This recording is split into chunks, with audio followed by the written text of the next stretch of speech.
Assalamualaikum warahmatullahi wabarakatuh. Selamat pagi, selamat siang, selamat sore, dan selamat malam. Perkenalkan, nama saya Saninda Rizkyanti Maransyah dengan NIM 11046230014 dari Program Studi Pendidikan Masyarakat Angkatan 2023. Pada kesempatan kali ini, saya akan membahas tentang proses produksi media konvensional sederhana. Baik, pembahasan yang pertama adalah rangkaian proses produksi. Adapun tahapan dan pertimbangan penting untuk menciptakan materi pendidikan yang efektif. Yang pertama adalah penilaian kebutuhan. Proses produksi dimulai dengan penilaian kebutuhan yang komprehensif untuk memastikan persyaratan dan tujuan spesifik dari bahan ajar. Fase ini melibatkan pengumpulan informasi tentang target audiens, tujuan pembelajaran, standar kurikulum, dan strategi instruksional. Yang kedua adalah pengembangan konten. Setelah penilaian kebutuhan selesai, langkah selanjutnya adalah pengembangan konten, di mana konten instruksional dikonseptualisasikan, diatur, dan terstruktur. Fase ini sering memerlukan penelitian, mensintesis informasi, dan mengaturnya ke dalam urutan atau bab logis. Yang ketiga adalah desain dan tata letak. Desain dan tata letak memainkan peran penting dalam meningkatkan efektivitas dan kegunaan bahan ajar. Selama fase ini, desainer grafis dan seniman tata letak bekerja untuk membuat desain yang menarik secara visual dan ramah pengguna yang melengkapi konten instruksional. Yang keempat adalah menulis dan menyunting. Tahap penulisan dan pengeditan berfokus pada pembuatan teks yang jelas, ringkas, dan akurat untuk materi instruksional. Penulis berpengalaman berkolaborasi dengan pakar materi pelajaran untuk memastikan bahwa konten tersebut akurat secara teknis, pedagogis, dan selaras dengan standar kurikulum. Yang kelima adalah produksi. Fase produksi melibatkan pembuatan fisik atau digital dari bahan instruksional.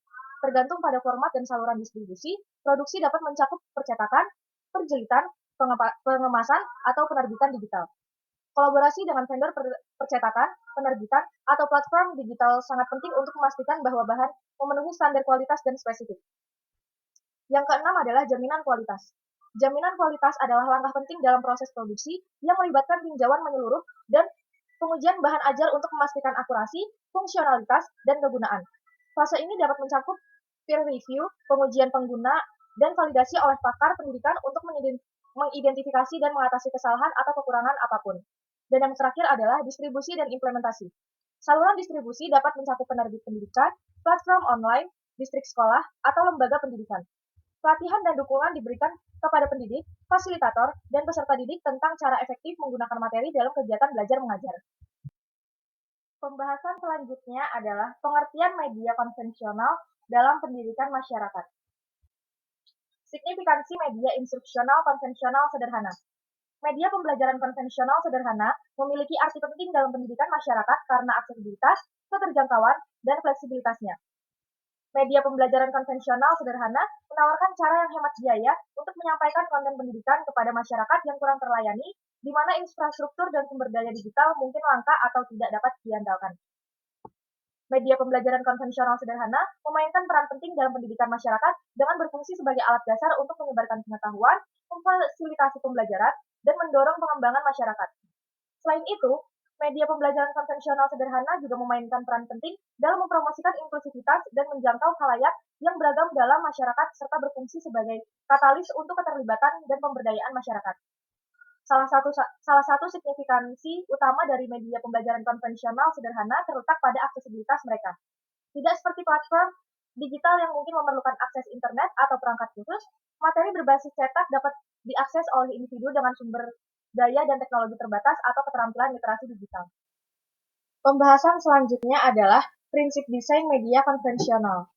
Beberapa prinsip kunci dari desain media pembelajaran konvensional sederhana dalam pendidikan masyarakat. Yang pertama adalah kejelasan dan kesederhanaan. Prinsip kejelasan dan kesederhanaan menekankan pentingnya menyajikan informasi dengan cara yang jelas dan lugas yang mudah dipahami oleh khalayak yang beragam. Yang kedua adalah daya tarik dan keterlibatan visual.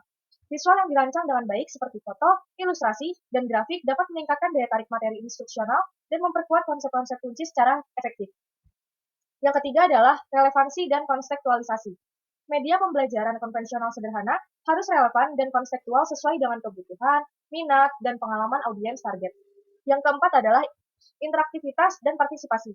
Menggabungkan elemen interaktif seperti kuis, pertanyaan refleksi, dan kegiatan langsung mendorong peserta didik untuk secara aktif terlibat dengan materi dan menerapkan pengetahuan mereka dalam konteks dunia nyata.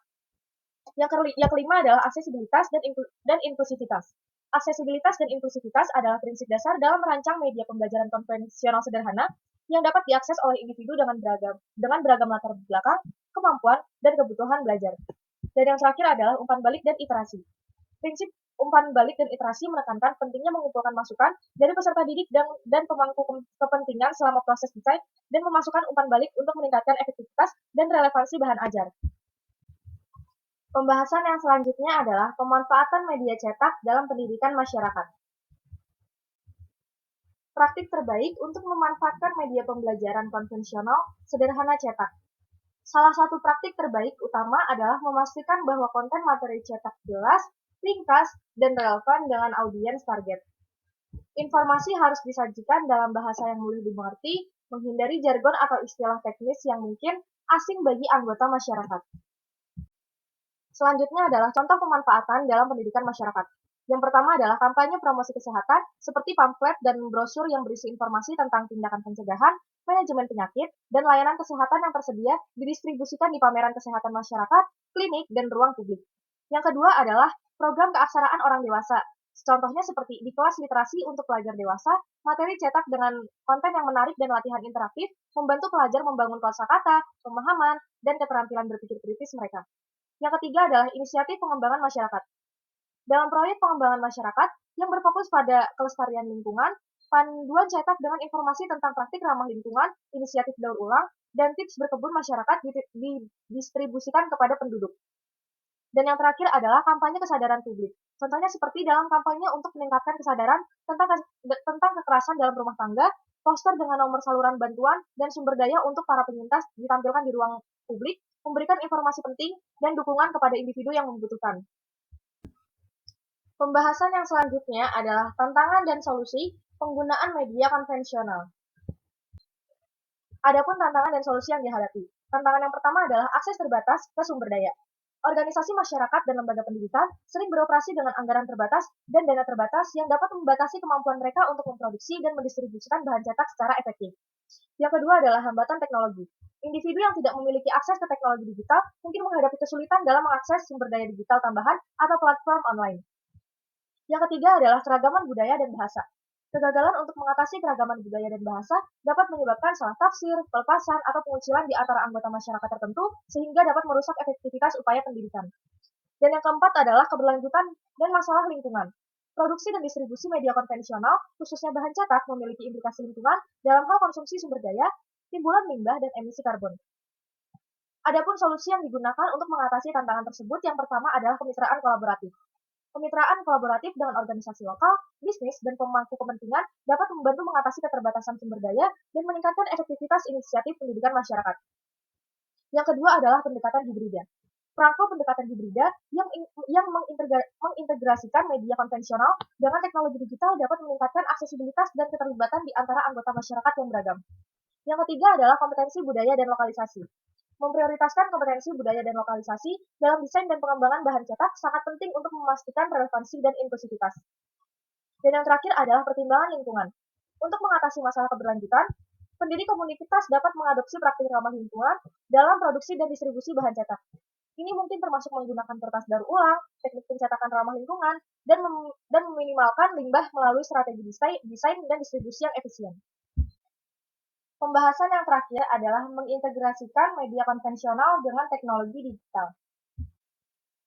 Integrasi media konvensional dengan teknologi digital menghadirkan peluang menarik untuk merevolusi pendidikan masyarakat dan memberdayakan peserta didik dengan pengalaman belajar yang dapat diakses, menarik, dan dipersonalisasi. Dengan memanfaatkan kekuatan kedua media secara strategis dan mengatasi tantangan yang terkait dengan akses, literasi, dan privasi, pendidikan komunitas dapat memanfaatkan potensi transformatif integrasi digital untuk mendorong pembelajaran seumur hidup dan perubahan sosial yang positif dalam masyarakat.